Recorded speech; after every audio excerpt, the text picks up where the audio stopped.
E benvenuti in questo nuovo video. Ci eravamo lasciati che insomma eravamo lì un po' a lamentarci sulle, quella volta erano probabili cessioni, erano imminenti cessioni di Candé e Izes a Sassuolo. Sono avvenute, come ben sapete. Sapete anche la nostra opinione, insomma siamo stati abbastanza chiari secondo me. Direi. Abbiamo detto il nostro pensiero in tutta trasparenza, è quello che pensiamo. Voi ci avete detto la vostra, comunque c'è chi è d'accordo con noi, c'è chi è in disaccordo, diciamo che siamo un 50-50, insomma, facendo un po' un'analisi così a braccio, quindi va bene, tanto è il passato, quindi possiamo continuare a parlare di quello, ma sarebbe inutile. Noi abbiamo il nostro pensiero, altri hanno un altro pensiero, andiamo avanti, perché effettivamente dopo quelle cessioni lì bisogna guardare al presente e che ci sono tanti colpi che stanno per essere ultimati, soprattutto in entrata in questo punto, perché effettivamente la situazione, diciamo, si può dire tranquillamente che si è un po' sbloccata. Esatto. Perché effettivamente, ok, fuori Izes e Candé, molti si chiedevano, ma a questo punto ci ritroviamo a pochissimo tempo dall'inizio del campionato, adesso arriva la Coppa Italia, che vabbè, ha l'importanza che ha, però comunque è la prima partita ufficiale della stagione, e ci ritroviamo senza due difensori titolari dell'anno scorso. E a questo proposito Antonelli, insomma, ci hanno anche molto rimproverato perché dicevamo troppe robe Antonelli, quando in realtà abbiamo criticato solamente quell'operazione lì. Noi ultimamente su Antonelli abbiamo avuto ben poco da dire, perché ha sempre agito bene. Sì, in entrata ha sempre agito molto bene e il problema che abbiamo riscontrato più spesso è l'uscita, che ha sempre comunque venduto i giocatori non al prezzo giusto. Cioè già anche Tessman, che là vabbè il contratto è in cadenza. Ma io però mi riferisco esattamente solo a questo, precisamente in questo caso qua, cioè andando a memoria, veramente questo è quello che mi ha fatto più arrabbiare, però come operazione. Tra tutti sì, ma perché Izes valeva veramente molto di più rispetto a quello in cui è stato venduto. Secondo noi ovviamente, Sì, però esatto. per me è così, però vabbè, lasciamo stare, se no finiamo di nuovo a fare un video solo su quello. Comunque in difesa ci siamo andati a cautelare, bravo Antonelli è andato a prendere Michael Venturi, che era seguito da altri club di Serie B, che l'anno scorso ha giocato al Cosenza, quindi arriva dal Cosenza, non sappiamo le cifre, adesso staremo a vedere quello, al momento non le so, e questa in difesa ce ne manca ancora uno, però in realtà dopo andiamo a dire, anzi lo andiamo a dire praticamente adesso, Sì. con l'uscita di Candela, che Esatto. ancora non è ufficiale, nessun colpo di questi ufficiale, intendiamoci, però comunque sono in dirittura d'arrivo, dai, capiamoci, e con l'uscita di Candela verso lo Spezia, meno male. Sì, speriamo che Per quanto ci arrivi il riguarda, prima non so se ci possibile. sono dei fan di Candela all'ascolto, che purtroppo dopo l'ultima stagione... Sì, nessuno ormai. Cioè, abbiamo letto parecchi messaggi che anche loro vorrebbero che andasse via, ma un po' tutti, anche Antonelli a quanto pare. E infatti stiamo tutti aspettando la notizia che possa andare via, ma questo è praticamente certo. Sì, ci manca solo l'ufficialità, Sì, praticamente. Purtroppo l'ultimo anno è successo quel che è successo e... Sì, è irrimediabile la cosa, secondo me. Purtroppo. Sì, non avevo questo pensiero l'anno prima, sicuramente, anzi, però purtroppo l'ultimo anno ha rovinato tutto, tanti punti buttati, quindi va verso lo Spezia, speriamo, tra virgolette, che si possa riprendere, sì. umanamente parlando, e arrivano, notizia pochissime ore fa, Eno, abbiamo visto la pronuncia giusta, francese, dal Parma, e Pietrelli dalla Juventus Next Gen, comunque dalla Juve, vanno a sistemare il reparto degli esterni, che diciamo inizio mercato. Sì, era quello su cui speravamo che arrivassero più giocatori, perché effettivamente c'era più bisogno.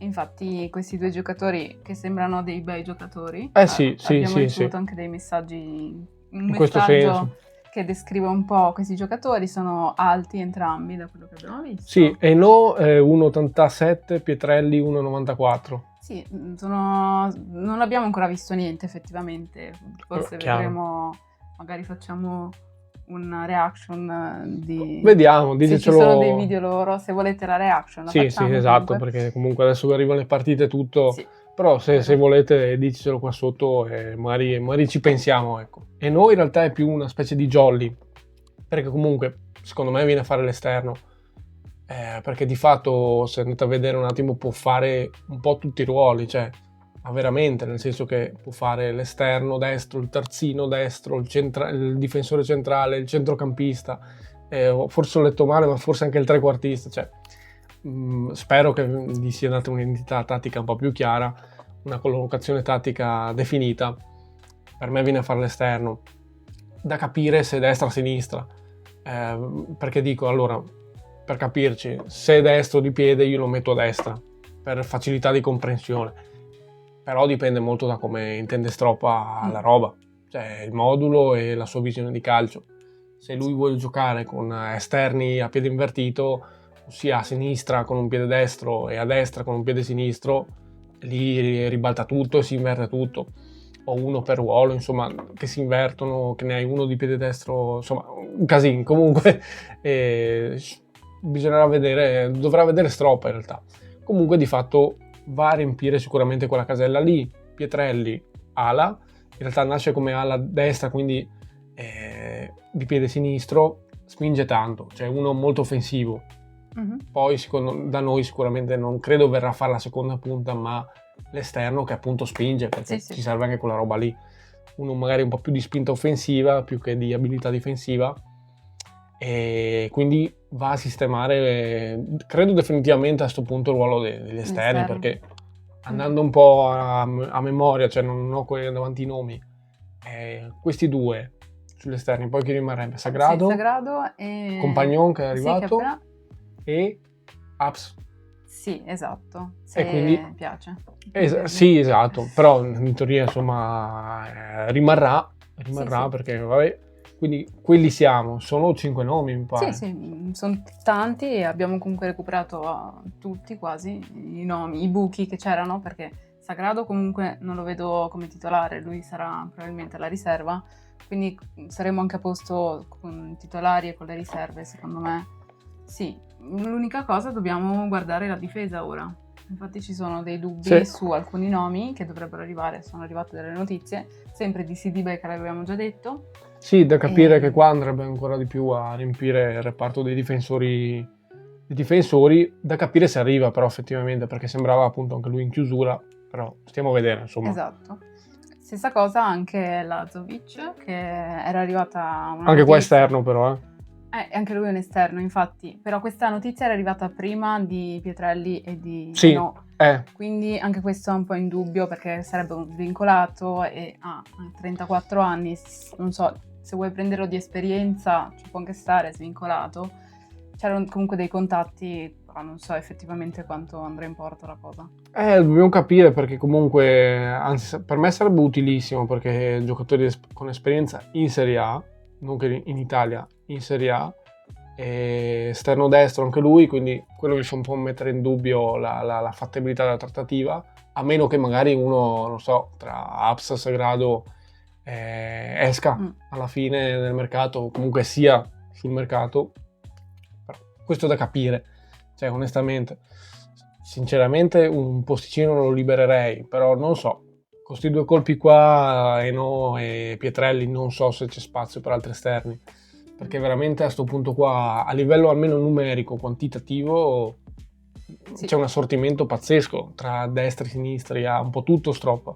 Sì, rispetto a prima, a inizio mercato, che veramente non c'era quasi nessuno, ora siamo a posto con questi due arrivi, e Lazovic sarebbe in più. La ciliegina, la ciliegina sulla torta, non come titolare secondo me, perché comunque ha i suoi anni, però per entrare così in corsa, effettivamente. Però tanto non sappiamo che si arriva. Dobbiamo vedere chi arriva e dipende da quello. Sì, no, vediamo se arriva, vediamo se si chiude. Io sarei molto contento di questo arrivo, ma anche si parlava tipo di un anno, di contratto di un anno appunto per l'età, come dicevi tu. Contratto di un anno con opzione per il secondo in caso di promozione in Serie A, che ci stava sostanzialmente, dava tanta esperienza alla squadra, e tanta qualità anche, sicuramente. Quindi stiamo a vedere, vediamo se si chiude, però a livello numerico, ripeto, la vedo dura per come siamo messi ora, a meno di uscite particolari inaspettate.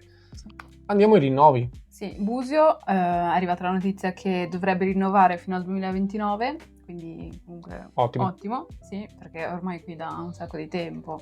Poi comunque lo rinnovi, magari il prossimo anno puoi rivenderlo anche un po' di più perché sarebbe in scadenza, quindi ottimo questo. Anche Svoboda dovrebbe anche lui, è arrivata la notizia che deve rinnovare, non è ancora arrivata l'ufficialità di questo. E stessa cosa anche Doumbia, che dovrebbe rinnovare presto, cioè 3 bei rinnovi, dico, in ottica futura. Svoboda va bene, a certezza. Busio praticamente è uguale. Sì, abbiamo letto che tanti vorrebbero che diventasse il capitano ormai, perché... Sì, c'era anche chi non era d'accordo, io non lo so, ci devo pensare, perché comunque per fare il capitano ci serve una certa personalità. Però lui è qua da un po' di tempo, forse per quello. Sì, no, può essere, ci può stare, per anzianità a questo punto, a livello di da quanto tempo è qua, sì, ci può stare. E anche Doumbia sarebbe in ottica futura, quindi ottimo, perché comunque è un giocatore da valorizzare. Quest'anno sicuramente lo vedremo di più dell'anno scorso, vabbè, che era un po' bloccato da altri giocatori. Non che quest'anno sia più facile, però comunque sicuramente avrà più spazio, dai, parliamoci chiaro. E Svoboda, vabbè, bisogna capire come rientra. Sicuramente questo è un attestato di fiducia per lui, perché comunque sempre che vada tutto in porto, comunque qua da tanti anni, sicuramente un po' leader anche del gruppo, ecco, e sarà sicuramente uno dei leader. Speriamo rientri bene dall'infortunio. Punto di domanda, però insomma sulle sue qualità nessuno, penso, ha tanti dubbi. E quindi di fatto questa è la notizia sui rinnovi. Abbiamo parlato di entrate, delle uscite di Izes e Candé, vabbè, ma ne avevamo già parlato, il nostro pensiero l'abbiamo detto. I rinnovi. Esatto, ieri è arrivata la notizia di Okoro che è andato, ha fatto già le visite mediche, tutto, alla Juve Next Gen, che vabbè, ci sta in realtà, perché neanche noi l'avevamo proprio messo tra i titolari, cioè ignorato completamente. Però come io lo vedevo come jolly, cioè io lo vedevo come quinto in attacco, considerando insomma che abbiamo Durant, Fila, Casas e Yeboah. Lo vedevo come un jolly che poteva fare la prima punta, forse la seconda. Sì, però è un po' un peccato perché comunque è giovane, neanche troppo giovane, deve fare un po', deve giocare secondo me.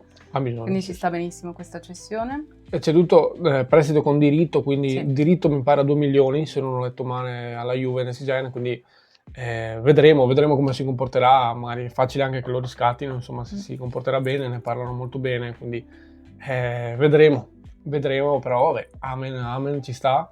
E sempre in uscita Oristanio, però lì sembra una storia infinita, perché l'Odissea non si sblocca col Torino. Ormai è da inizio mercato che si parla di Oristanio in Torino e non si arriva mai a una conclusione. Sì, no, col Torino è sempre difficile trattare, cioè lo sappiamo un po' tutti, quindi ci sta. Sappiamo che poteva andare così, la solita questione, cioè il Venezia chiedeva una cessione a titolo definitivo inizialmente, poi ha detto no, va bene anche il prestito oneroso, però con obbligo di riscatto, se non erro era un po' così la questione. Non lo so se alla fine andremo più noi verso il Torino in maniera tale da dire ok, prestito oneroso ma senza l'obbligo, magari col diritto, più che altro sempre facendo leva, in questo caso il Torino, sulla volontà del giocatore. Esatto. Che penso, insomma, voglia tornare in Serie A. Esatto. E un altro giocatore di cui si parla, si è sempre parlato, però speravamo che non arrivasse. Fosse immune. Sì, esatto, che fosse immune a tutte le notizie, invece è Nicolo Caviglia, che ha degli interessamenti dal Bologna e dalla Fiorentina. Però io spererei veramente che rimanesse almeno lui, perché ora hai dato via Izes, Candé, Oristanio se ne va probabilmente. Sì. Almeno tieniti Nicolo Caviglia, che comunque in Serie B sarebbe il giocatore, il centrocampista play più forte di tutta la Serie B. Senza dubbi. Faresti molta paura ai tuoi avversari avendo un giocatore così importante in mezzo al campo. Allora, sono perfettamente d'accordo, sarebbe un attestato di potenza, una volontà di potenza enorme. Cioè, diresti chiaramente, il centrocampo nostro è questo, è rimasto pressoché identico a quello dell'anno scorso, che comunque non era male, almeno nella seconda parte di campionato, per come era stato costruito, con l'arrivo di Kike Perez.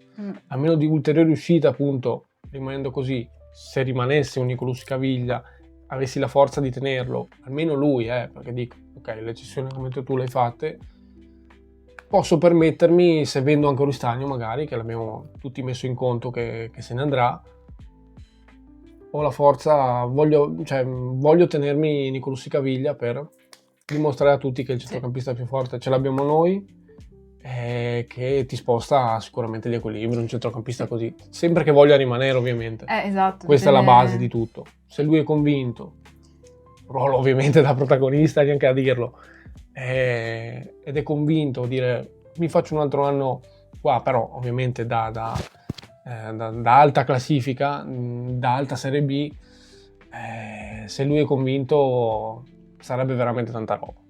Sì. È poco da dire, sarebbe veramente tanta roba, però diciamo che la paura è forte. Sì, perché il mercato è imprevedibile, vedo tante squadre che secondo me, anche in Serie A, che un Nicolò Caviglia a occhio io, perché ovviamente da terzo non so bene, però farebbe molto comodo a tante squadre un Nicolò Caviglia play a centrocampo. Quindi c'è da stare attenti, speriamo che almeno Nicolò riusciamo. Anche perché insomma cessioni abbiamo già fatte, dovesse partire anche lui, ok, però non so, speriamo di non vorrei avere rimpianti in quel senso lì, per me possiamo permettercelo, ecco. Sì, avevano anche detto che non c'era bisogno di vendere, poi hanno venduto Izes e Candé, però Nicolò Caviglia almeno tienilo, secondo me. Sì. È importante come giocatore, lì in mezzo al campo ti può completamente cambiare tutta la squadra, cioè sì, è veramente il giocatore più forte di tutta la squadra. Adesso sicuramente con Izes fuori dai giochi, sì, senza dubbio, ti sposta troppo l'equilibrio, ti fa muovere la squadra, ti fa girare la squadra in maniera diversa. No. Detta ai tempi che è una meraviglia.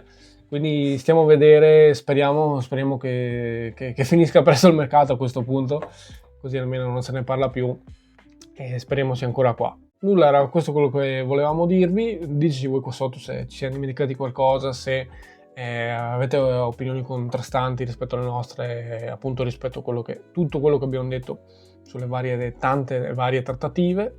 Diteci pure qua sotto cosa ne pensate. Chi non è ancora iscritto si iscrive, mettete like, lasciate like. Esatto, lasciate like, che per noi è importantissimo. Se volete potete anche abbonarvi, che anche quello è importantissimo per noi. Attivate la campanella per non perdervi nessun video. E presto nuovi appuntamenti, comunque vecchi nuovi appuntamenti, perché comunque ricomincerà il campionato. Ovviamente faremo un post partita della partita di Coppa Italia e quindi ci sentiamo molto presto. E sempre Forza Venezia. Sempre Forza Venezia.